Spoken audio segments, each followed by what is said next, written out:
Bonjour tout le monde. Aujourd'hui, je vais avoir le privilège de déposer un important projet de loi, un projet de loi pour favoriser l'autonomie des aînés. C'est en lien avec un projet qu'on avait déposé en 2022, Vivre et vieillir dans la dignité, où l'on voulait évidemment faire valoir l'important virage vers les soins à domicile que l'on doit effectuer ici au Québec, mais également favoriser la participation pleine et entière sur le plan citoyen des personnes aînées, favoriser également la sécurité financière des aînés. Et lorsqu'on a vu en mai dernier au sommet sur les aînés qui a été mené par la Coalition pour la dignité des aînés, que la demande essentiellement la plus importante, c'était qu'on adopte une loi cadre sur le maintien de l'autonomie des aînés. Mais on a travaillé avec la Coalition pour en venir au projet de loi qui sera déposé dans quelques heures, qui est une loi cadre donc qui établit un certain nombre de droits des aînés sur le plan de l'habitation, sur le plan de la sécurité financière, sur le plan des services, évidemment, de santé, mais les services en général de l'État.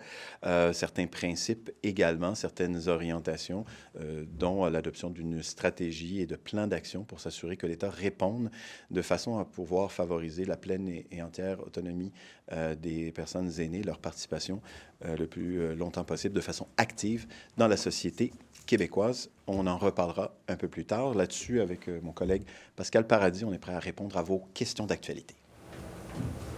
J'ai une question, moi, sur... vous avez vu l'exemple de la Norvège pour les véhicules électriques ce week-end.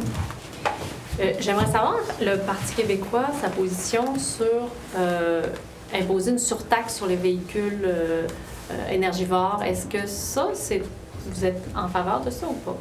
En fait, on est en faveur du virage, de la transition énergétique, du virage vers l'auto électrique. Mais ce qu'on avait dans notre dernière plateforme, et c'est encore notre position, c'est qu'il faut d'abord et avant tout miser sur les incitatifs plutôt que sur les contraintes.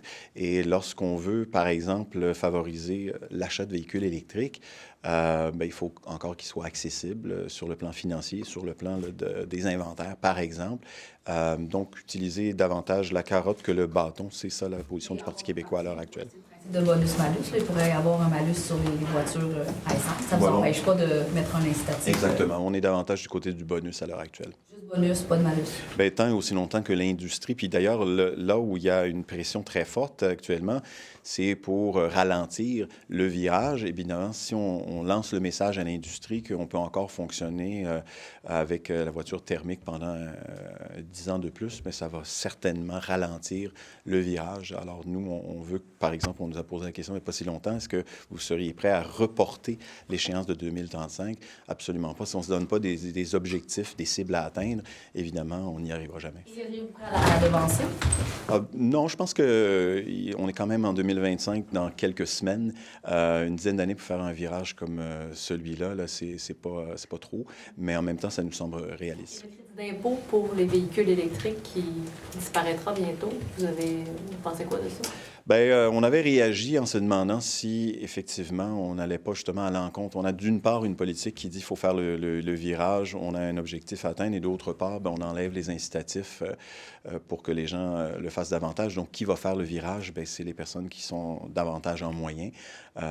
Et la population, la classe moyenne, est-ce qu'elle pourra faire ce virage-là? Le coût des véhicules électriques aussi a augmenté après la pandémie. Donc, non, on ne pense pas que c'était une idée très positive de retirer ces crédits d'impôt-là. Concernant le projet de loi qui va être déposé par Christian Dubé pour forcer les médecins, les jeunes médecins à pratiquer au public, là, je comprends que le projet de loi n'est pas encore déposé, mais il a quand même fait part là, du principe il y a de cela 2-3 semaines. Là. Est-ce que vous êtes d'accord avec le fait qu'il faudrait trouver une manière de faire en sorte que les jeunes médecins commencent au Québec en premier, dans le public en premier? On a déjà fait part de notre accord de principe sur l'idée que si les Québécois payent pour une grosse partie de la formation des médecins, qu'ils doivent en retour avoir un certain nombre d'années de service qui est garanti. Souvenez-vous qu'à ce moment-là, quand nous, on a forcé pour que le gouvernement prenne position, le gouvernement disait qu'il faudrait changer la Charte des droits et libertés ou quelque chose du genre. On a dit non, c'est une question contractuelle. on vous paye une partie de vos études. En échange, vous avez des comptes à rendre, vous avez donc des années de service à offrir. Bon, là, on a hâte de voir le projet de loi. Est-ce que c'est combien d'années qu'on demandera de service? Mais ce n'est pas autre chose qu'une relation contractuelle. Ça s'est fait d'ailleurs, on l'a souvent mentionné, dans le cadre de la pandémie, où on a voulu former de façon accélérée les préposés aux bénéficiaires et on leur demandait en échange d'une formation rapide et payée, qu'ils puissent s'engager à faire au moins 1 an dans le réseau, si ma mémoire est bonne. Alors, si on peut avoir cette logique-là pour les préposés aux bénéficiaires, imaginez avec la pénurie actuellement dans la santé, les professionnels, pourquoi on ne pourrait pas le faire avec les médecins? Et de mémoire, on est la seule juridiction au Canada qui ne le fait pas. On n'a pas besoin d'une clause dérogatoire pour ça, là. Moi, je ne suis pas juriste, mon collègue l'est, mais ça semble strictement une relation contractuelle. Si, d'entrée de jeu, les frais d'inscription sont de telle sorte qu'ils comprennent une subvention ou une contribution très importante du gouvernement du Québec, donc des contribuables, il faut qu'en échange, la personne qui s'inscrit, c'est très bien ce à quoi elle doit s'attendre, c'est-à-dire, on me paye ma formation, en échange, je devrais faire un certain nombre d'années au service de ceux qui l'ont payé. Vous avez déposé la semaine dernière un projet de loi sur la commission Grenier pour dévoiler les documents. Est-ce que vous avez obtenu un retour de M. Jolin Barrette, à savoir si ça va être appelé, s'ils sont d'accord? Ça va très, très vite en fin de session. On est en session intensive. On n'a pas eu d'échange là-dessus. C'est ça. On pourrait certainement avoir de la place. Pascal fait bien de le mentionner. On est en période où on adopte des projets de loi d'intérêt privé. On a tout à fait la disponibilité. Il y a de la place là, dans les travaux parlementaires, dans les séances au Salon Rouge pour inscrire le projet de loi. Nous, on espère que le leader du gouvernement va nous faire signe et il y aurait tout à fait la place pour le faire d'ici la fin de la semaine. Oui. Vous entendre un instant sur le fait que le gel de recrutement dans la fonction publique, donc, s'applique pas aux contractants externes. Donc, les ministères peuvent faire affaire avec des gens de l'expertise externe. Dans la mesure où, justement, à la SAC, on a décidé de prendre ce moyen-là pour aller réembaucher quelqu'un pour les conseiller là, en matière d'informatique. J'aimerais savoir ce que vous pensez de ça. Il y a quelque chose de fondamentalement hypocrite et aberrant dans l'idée qu'on doit résorber le déficit de 11 milliards de dollars, un déficit historique qu'a creusé le gouvernement, qui lance à toute la fonction publique là, des avertissements de ne plus faire de dépenses, de fermer ou abolir des postes, de ne plus se déplacer, de ne plus assister à des rencontres à l'extérieur du bureau. Et là, il y a une société d'État qui va contourner cette espèce de mot d'ordre-là en faisant appel à des consultants. C'est pas logique. C'est quelque chose qui me semble aussi aberrant.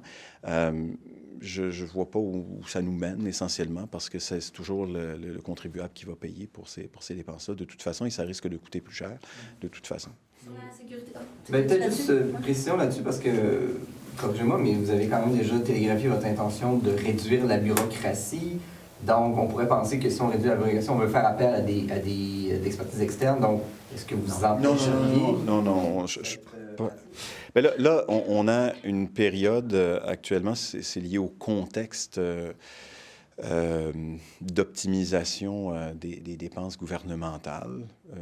On pourrait parler d'une nouvelle période d'austérité qui a été décrétée par le gouvernement, qui est passé, je vous le rappelle, d'un surplus accumulé de 7 milliards pour creuser un déficit de 11 milliards. Aujourd'hui, un vent de panique visiblement souffle au gouvernement et on veut couper partout, y compris 1,5 milliard de dollars dans la santé. Alors, ça, c'est le contexte dans lequel on est, où on dit on va couper dans la fonction publique, mais on va se tourner vers des consultants privés comme si c'était une source d'économie. C'est le contraire. Ce que un éventuel gouvernement du Parti québécois veut faire, c'est un travail d'optimisation des services dans l'État du Québec en évitant, par exemple, en éliminant les dédoublements, les chevauchements, la reddition de comptes impossible qui s'est multipliée à tous les échelons depuis 6 ans. contrairement d'ailleurs au credo de la CAQ au moment de son élection. Je ne sais pas si tu veux compléter, Pascal, là-dessus. Non, mais Joël vient de le mentionner. Là. Donc, le plan du Parti québécois, la vision du Parti québécois, ce n'est pas d'enlever des contrôles pour les remplacer par d'autres choses, dans le privé, par exemple, qui va coûter aussi cher, sinon plus cher.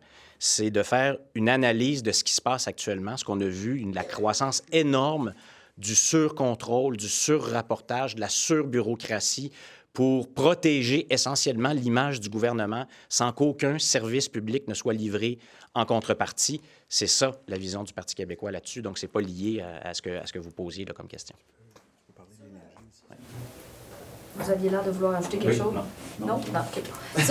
Sur l'imposition des tarifs douaniers aux États-Unis et la sécurité à la frontière, bon, la semaine dernière, vous déploriez, entre autres, qu'il n'y avait pas grand-chose qui était fait. L'inaction du gouvernement, là, il y a une rencontre de M. Bonnardel avec les personnes qui s'occupent de la sécurité à la frontière. Qu'est-ce que vous vous attendez de cette rencontre-là? Bien, d'abord, c'est que malheureusement, malheureusement, on revient souvent là-dessus, mais la question de la gestion des frontières, le Québec a un peu les mains liées parce que c'est de la compétence du gouvernement fédéral. Et depuis notamment l'élection du gouvernement de Justin Trudeau, il y a une gestion très laxiste, une gestion qu'on a souvent remise en question des frontières, et là, on est pris avec ça. Maintenant qu'aujourd'hui, on se réveille après les élections américaines, puis qu'on se dise, bien là, il va falloir avoir une gestion beaucoup plus solide, beaucoup plus robuste des frontières. Tant mieux, mais il est un peu tard. Il a fallu ce réveil-là qui nous est imposé par la réalité de la politique internationale. On verra ce qui va ressortir de cette rencontre-là, mais que notre gouvernement de la CAQ et que le gouvernement fédéral se réveille maintenant, c'est très symptomatique de ce qu'on a dit depuis des mois et des mois sur la gestion des frontières. Vous doutez des résultats? Bien là, le gouvernement a l'air de se réveiller. Le gouvernement fédéral a l'air de se réveiller. Le gouvernement du Québec aussi a l'air de se réveiller là-dessus. Là, on dit qu'on va acheter notamment on va acheter des drones, on va mieux surveiller les frontières. Mais tout ça, il y a un long historique du gouvernement fédéral là, de dire que on gère notamment nos frontières par l'entremise de gazouillis sur X.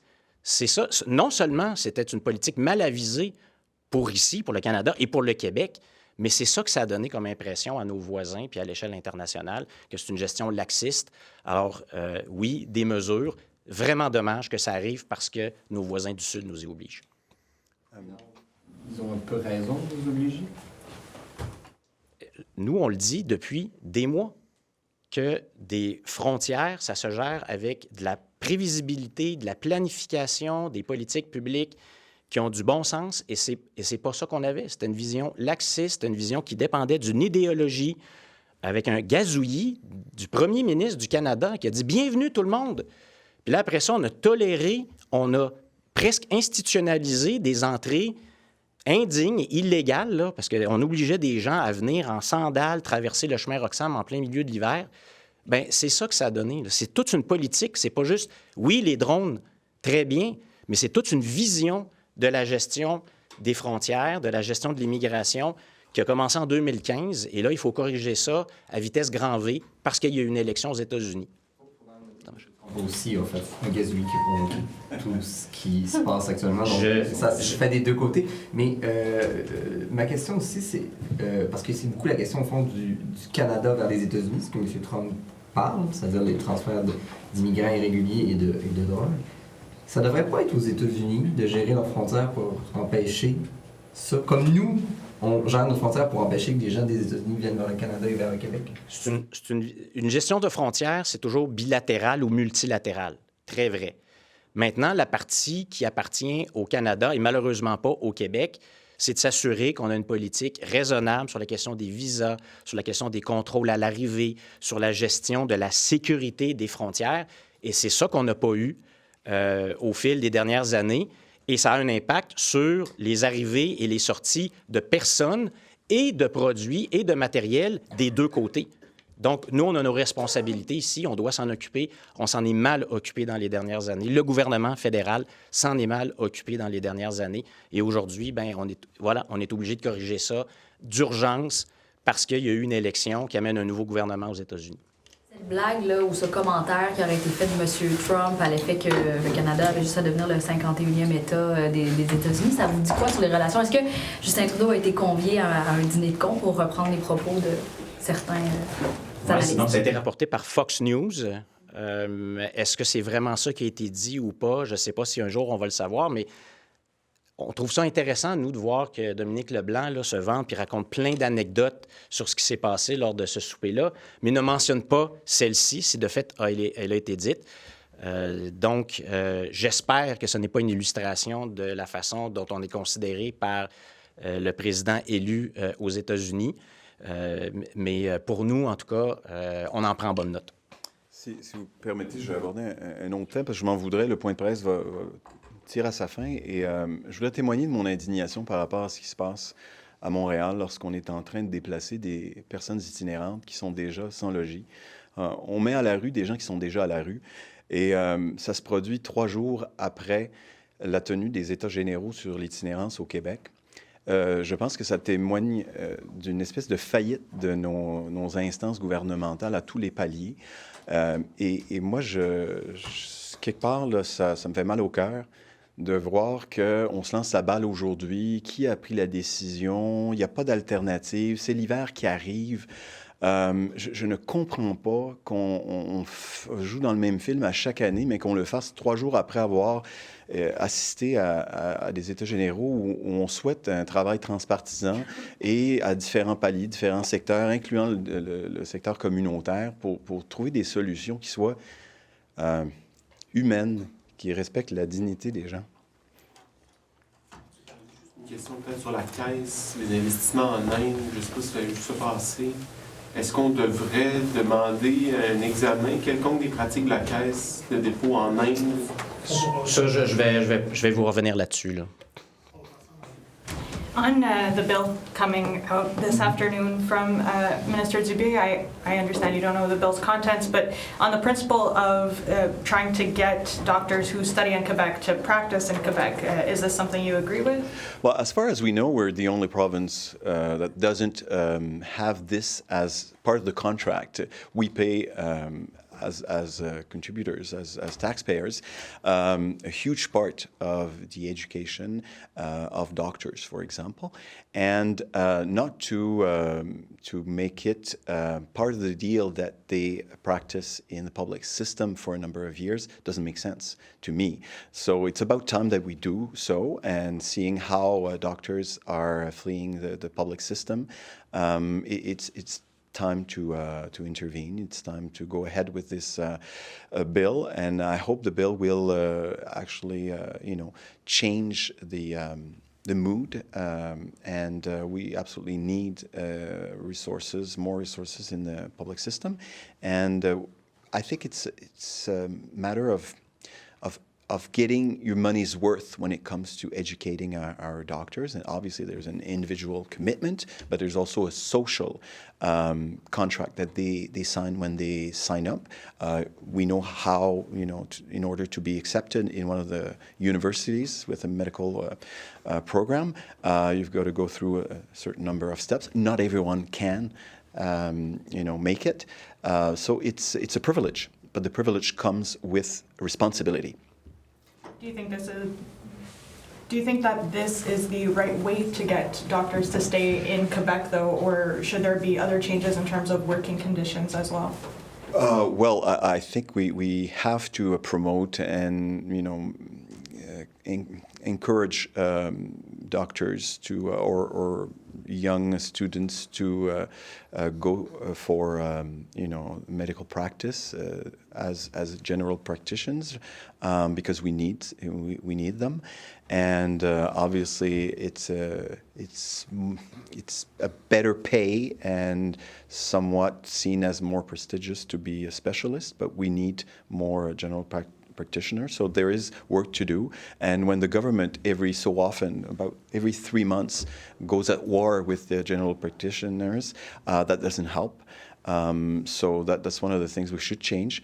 Another thing is we can't go from back and forth from the private sector private network to the public network, it has to be somewhat made more difficult for doctors to go back and forth. We need a commitment. We need doctors. We need to treat them well, but they also need to, answer and do their part of, honor their part of the deal. Yeah. What do you mean? What do you mean? What do I mean? May honor the part of the deal. What's at stake here? Do you have the impression that doctors in Quebec don't have this moral sense of duty as opposed to other provinces? Well, I think, as far as I understand, it's not on the doctor's shoulders. It's within the system that you can have entire freedom or not to choose where you work and how you want to lead your career. And I think that should be the case after a number of years. But the first commitment that we should have from the doctors, if they get their education paid for by the taxpayers, they should give back for a number of years in services in the public system, because otherwise you pay twice. You pay for their or three times. You pay for their education, you pay for the public system, and then you pay when you go private, for private services. So, taxpayer paying three times without getting, appropriate service doesn't make sense. So we've got to, make a certain number of rules so we get better service. What's the ideal number of years for you? 5, 10, 15? 2? Oh, we'll see what the government comes up with. No, it has to be in years, but let the government choose. It would be anywhere between, 2 and 5 years. I just want to clarify just one last thing, because you mentioned the going back and forth between private and public sector. Are you hoping that this bill also makes it so that the doctors absolutely have to exclusively work in the public sector, that they can't work in the private sector at the same time? To start with, definitely, yeah. Merci.